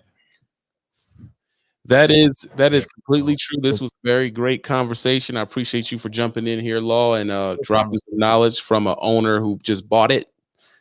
And this shows how we can have Go Phoenix's point of view and a couple other people other point of view, and it'd be a decent conversation without the throwing mud and stuff like that. It's just to show you, if you're picking, you need to hear both sides. Because if it's kind of like when you watch a documentary and it's a right-wing documentary and they're just showing you all the right-wing points, and you don't want to get caught up and be swayed a certain way. These are the two situations you're gonna have to deal with. If you have the propensity to deal with more worry, buy a truck cash. If you're the person that don't want to worry, you probably should lease it. It's that simple. It's a great conversation. Good live. Good. It was a good one. You had the video before. It was a good. It was done well, man. Appreciate the love. Don't do drugs. Be happy. I'm about to get out of here, guys. Appreciate you for coming through, Law. I appreciate you for coming through, Monty. I will have you back again, bro. Make sure you call in next time, bro. That's what you're paying for. I got you, boss. I appreciate it. Don't do drugs. Trevor. Yes, sir. I can't wait to see you back in the truck, man. I'm so tired of seeing you in that hotel room, bro. Yeah, it's about time. But I've been able to ride my motorcycle a lot, so that's fun. Listen, jump on the Discord, Trevor. I'm about to jump on zombies and stuff. We can jump on the game. All right, we'll do. All right, thank you, sir. We Audi 530. Phil. Yeah, man. You're not home yet, are you? No, I won't be home for a while. All right. Well, I'll be broadcasting it to Discord if you want to watch it. I don't know what you're doing, but it's up to you. Yeah, sitting on the dock wasting time. All right, then you might well jump on in and get in on this. Everybody, if you're not in the Discord, you cannot see it. You got to be in the Discord. We Audi 530. Do not do drugs. Make sure you sub if you're new. Bye.